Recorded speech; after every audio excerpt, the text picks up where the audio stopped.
Mistralienne, Mistralien, bienvenue pour ce bilan de Plus belle la vie de l'année 2021. Et pour terminer l'année sur une note positive, je terminerai en vous dévoilant les 10 meilleures intrigues de l'année selon moi. Mais commençons par les sujets qui fâchent et nous allons tout de suite attaquer pour moi les 10 angles, les 10 scénarios qui n'ont pas vraiment été convaincants.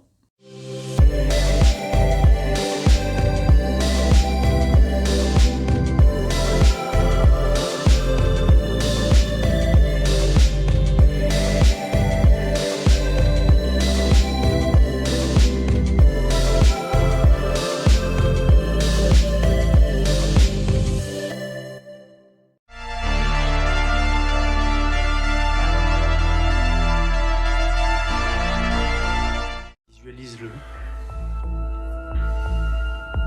Il est face à toi. Sympa, je sais. Tu as peur, c'est normal. En temps normal, je suis particulièrement friand de ces intrigues qui proposent un bouleversement psychologique abrupt. Prenons Vassago, Livia, Berger, ce sont les méchants les plus réussis parce qu'ils sont parvenus à entrer dans la tête d'un personnage. Pavel, pour le cinéma ou le petit écran, on aime ces tueurs, ceux qui manipulent et qui ont toujours un temps d'avance. Dans le cas d'Olivier, dont le seul fait d'arme est d'avoir très brièvement transformé Patrick en Uriel, tout a été accéléré et bâclé. Au sortir d'une scène de viol très malaisante, Nebou a été endoctriné donc par un gourou de pacotille, sans véritable charisme ou discours creux.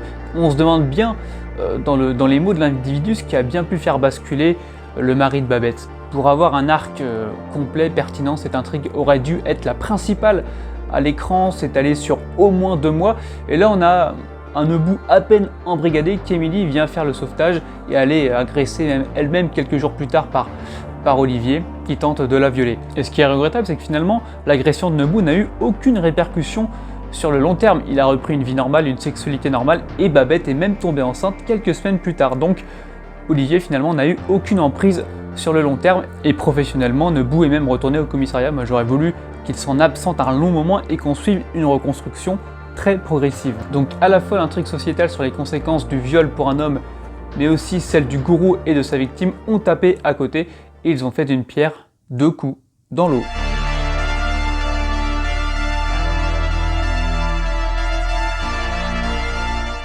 Nous deux, c'est fini, Estelle. Je n'ai assez.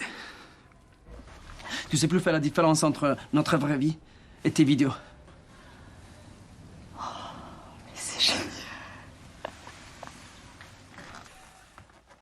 Je trouve que ce scénario loufoque n'avait pas trop mal commencé.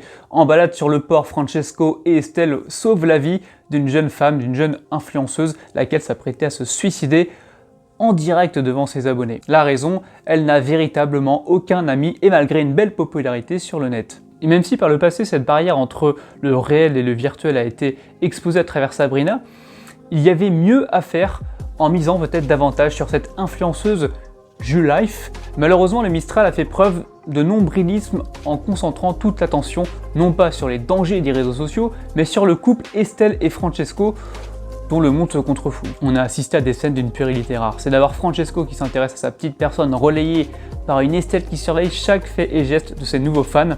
Alors la première erreur, à mon sens, c'est que le profil d'Estelle et Francesco ne correspond pas vraiment à la problématique. Ils ont tout bêtement 10 ans de trop. C'est une intrigue qui s'adresse à une frange, disons, entre 15 et 20 ans, et clairement le couple ne rentre pas dans cette case. Et est-ce qu'après les petits caprices du couple, les jeunes ont vraiment été refroidis par les dangers réels des réseaux sociaux et de la popularité virtuelle, de la dépendance aux écrans? Je ne suis pas sûr. Le couple n'en a tiré aucune leçon et d'ailleurs n'a aucunement évolué après cette période ridicule.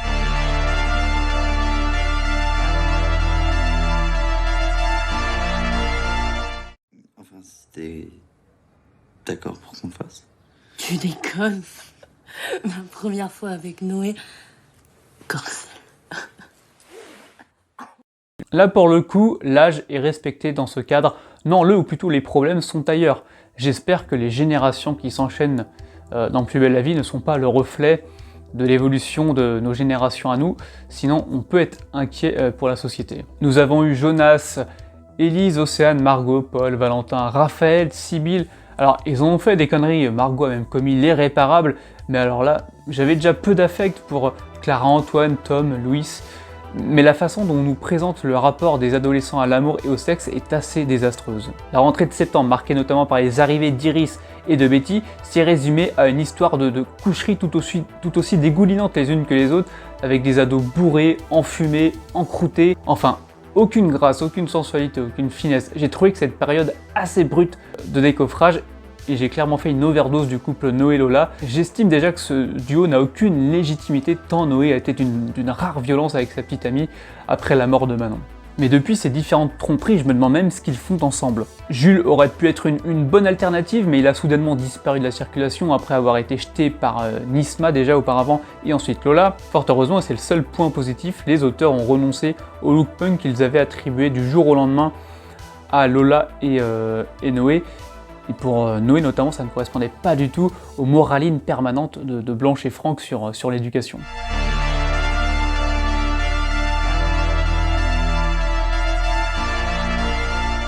Entre vous là, j'ai tout de suite su que ça allait coller.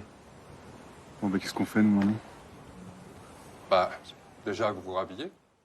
Je ne sais pas comment l'appeler autrement, mais je nomme cette intrigue sobrement Adriana Carambeu, mais pour autant, ce n'est ni la personne ni l'actrice que je vise.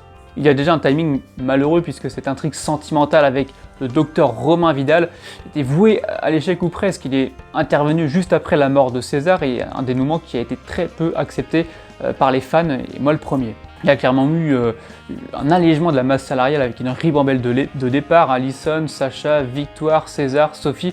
Alors est-ce que César et les autres ont été en quelque sorte sacrifiés pour attirer Adriana Carambeu dans ses filets? Aucune idée du cachet qu'a pu percevoir l'actrice, mais le résultat à l'écran n'est clairement pas à la hauteur. Au final, la top model n'aura joué qu'un très léger tremplin destiné à rapprocher un peu plus Vidal de Fanny. On sait tous que la production veut les installer comme le couple phare de Plus belle la vie derrière Emma et Baptiste. Mais malheureusement, la présence pendant un mois d'Adriana Carambeu n'a pas fait avancer les choses d'un iota. Dans une interview, l'actrice a indiqué avoir transmis quelques idées aux auteurs pour revenir pourquoi pas au Mistral, mais l'alchimie avec Romain Vidal est quand même assez légère, et pour ma part, je vois mal Adriana faire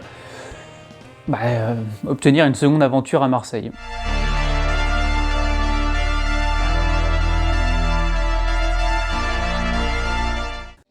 Si je dois mourir ici avec toi, ça me va.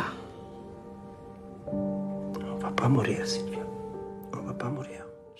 On continue avec les accents qui chantent et un nouveau point noir, désolé pour eux, qui concerne le couple Estelle et Francesco, un couple qui ne prend pas. Et voilà le retour de la fameuse sœur cachée ou frère caché confondu avec un amant ou une maîtresse, un tour de passe-passe éculé et qui n'apporte que de la frustration lors de sa révélation. Sans vouloir jouer le devin affabulateur comme dans une aventure d'Astérix, j'étais persuadé dès la première scène que Sylvia était la sœur de Francesco, bien que cela finalement contredise de précédents dialogues puisque la mère de Francesco avait, semble-t-il, indiqué qu'elle n'avait pas eu de fille. Bon, passons. Cette histoire qui a tout d'une banale intrigue secondaire dans des épisodes quotidiens a tout de même grignoté un quart du prime Blackout, ce qui fait que des enjeux bien plus importants ont été saccagés au cours de cette soirée. Et sans surprise, le mec de sa sœur n'est pas avare de reproches, il a bien sûr couché avec Estelle, une Estelle qui a quand même osé sortir à Fanny qu'elle ne se reconnaissait plus. Encore une qui a oublié de lire son palmarès au moment de réviser son dialogue. Bref, tout ça pour dire qu'il faut que Estelle et Francesco se séparent. L'esthéticienne ne parvient pas à rester fidèle et Francesco tend un petit peu à s'aplatir à la manière d'un Bauer. Bref, je crois qu'on peut encore faire quelque chose de très sympa avec Francesco, il garde un capital sympathique très fourni, mais il faut vraiment qu'il se détache d'Estelle, c'est plus possible.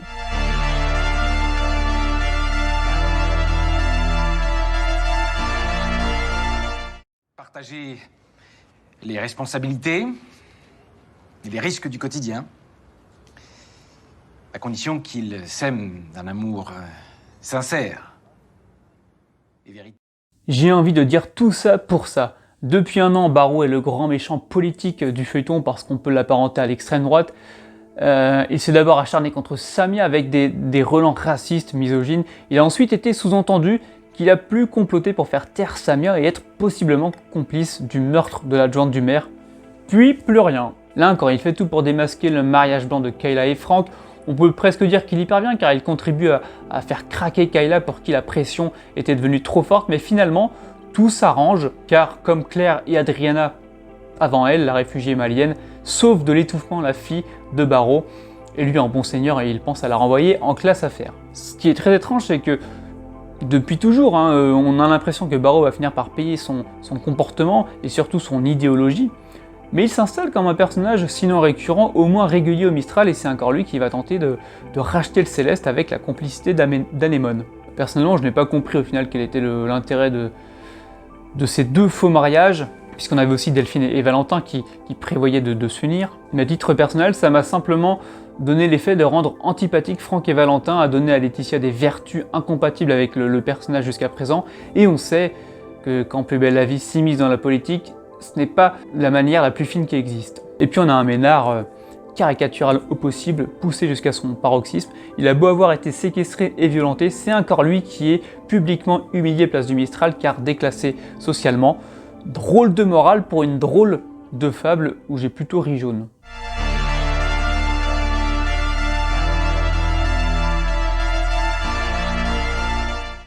Je le connais, mon fils. Il fait attention en voiture. Il n'a jamais fait un accident. Ah mais je vous ai expliqué. Je suis descendu dans le ravin et... C'était deux. Mais tu n'as même pas trouvé les papiers. Avec l'incendie tout d'abord. Alors j'ai un peu empiété sur ce point en évoquant le rôle joué par Barrow dans le feuilleton ces 12 derniers mois. Il est aussi question de mariage au pied du podium de ce flop 10. Alors tout a commencé avec les cérémonies avortées de Samia, Walter et Irina JP, et c'est aussi cela qui a amorcé la relation entre Bauer et Léa presque immédiate après le décès de Samia. Et ce décès justement, c'est mon point, on peut pas dire qu'il était très réussi, à l'inverse de beaucoup d'autres, parce qu'on peut accorder historiquement au feuilleton sa capacité à offrir de belles morts à leurs personnages. Je parle des morts authentiques, sont exclus évidemment les mises en scène qui concernent Nicolas, Victoire, Nebou. Samia, c'est quand même un des vestiges du feuilleton, 14 années de présence, et là, elle a enchaîné en quelques semaines un faux mariage et une mort non élucidée, c'est quand même très étonnant. Son cadavre a été retrouvé aux côtés de celui de son frère Malik, qui non, n'est pas réapparu. L'acteur, lui, avait bien fait son retour après s'être caché pendant des années, mais dans un feuilleton concurrent. Et puis évoquer Malik, ça je ne comprends pas, sans le voir à l'écran, ça ne fait qu'engendrer la frustration auprès de beaucoup de fans qui auraient sans doute aimé le revoir, ça c'est sûr. Alors tant de mystères avec ces fameuses recherches menées par Bauer et Abdel. Alors est-ce que la production se réserve le droit, pourquoi pas, de faire revenir Samia pour un énième revival fantastique? Quoi qu'il en soit, Fabienne Cara elle-même a estimé que le départ de son personnage était raté. Bon, après elle dit ça après avoir lu et entendu le retour des fans, c'est un petit peu facile, et peut-être qu'elle aurait pu aiguiller les auteurs pour changer le cours des choses. Et c'est finalement en avril qu'a été officialisée la mort de Samia, et là, entre la disparition déjà inquiétante et tragique de l'adjointe au maire, le dénouement qu'on lui connaît, figurez-vous que sa meilleure amie Estelle... Attends, non, 2 secondes, attends, mais... T'es sérieuse là? Devant ses nouveaux followers. Au moins ce qui est bien, c'est que cette année, tout ce qui a été mal fait s'est embriqué.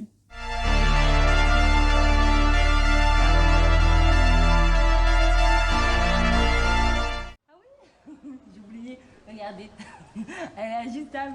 J'adore cette marque. On fait ce qu'on veut avec nos fringues aujourd'hui, hein?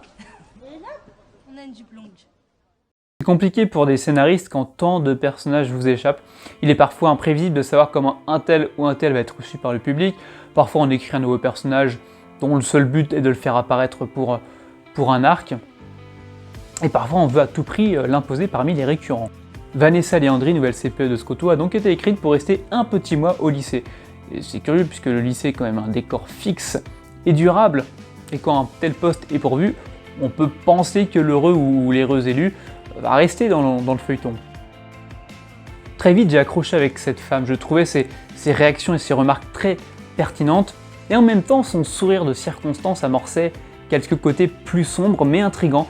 Et malheureusement, encore une fois, on nous a offert une vision manichéenne des événements avec une CPE cruelle, intransigeante, perverse face à ces pauvres petites victimes de tout alors qu'elles sont en réalité victimes de rien. Donc dans l'histoire, les gentils ont été un mousse ultra laxiste qui tutoie ses élèves et une Betty qui arrive en cours avec une mini-jupe à la moule, un chewing-gum qui claque dans le palais et des connaissances en histoire très approximatives puisqu'elle plaçait l'armistice du 11 novembre, elle le reliait avec la Seconde Guerre mondiale. Et puis si on déplore la déconstruction d'un petit Bauer constamment dans ses petits souliers, que dire de celle express de la CPE qui a fini par se coucher face à la terreur, on le sait tous que représente Rocha, un Rocha qui s'est rangé du côté des élèves, mais un surveillant qui dit à sa CPE qu'elle a envie de coucher avec une autre élève. Je ne sais pas si ça mérite une gifle, mais ça mérite quand même un traitement plus complexe que ce qui nous a été présenté à l'écran. Lamentable de bout en bout.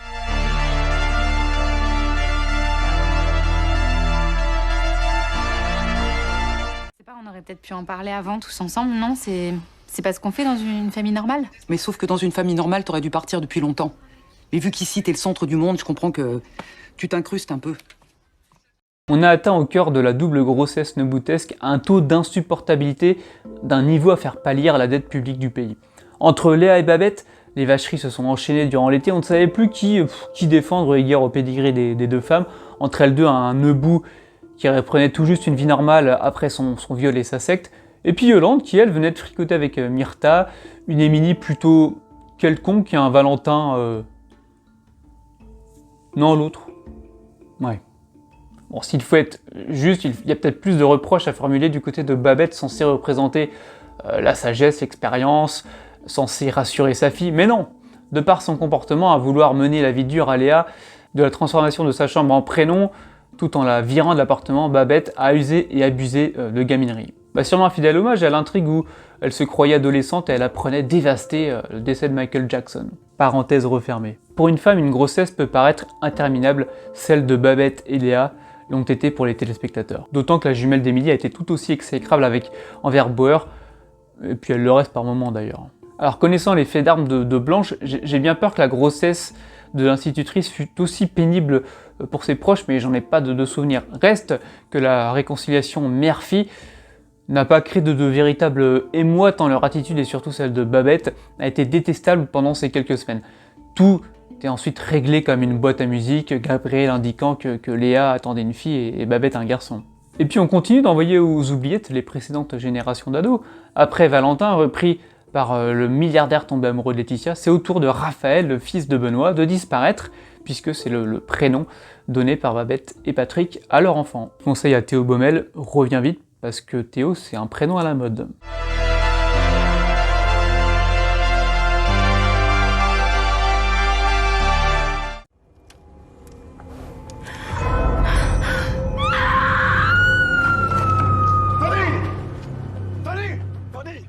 Notre bonne vieille saga estivale de l'île des naufragés. Je crois que de la première apparition à la bête, de la fausse romance un peu niaise entre Fanny et Romain, cette première place lui était promise. Vous réalisez, le début d'été pourri n'empêche, puisqu'on s'est coltiné pendant plus d'un mois à la fois l'île des naufragés et la guerre Babette-Léa. Mon Dieu, le contenu des épisodes. J'ai l'habitude de penser qu'une intrigue ambitieuse doit chambouler l'ordre établi. Cette saga est un peu plus inconstante et un peu plus insignifiante, puisque qu'a-t-elle apporté aux différents personnages? Bilal n'a pas gagné en maturité, il s'est remis à faire le zouave avec ses camarades de lycée, et il ne s'est pas mis en couple avec Ambre.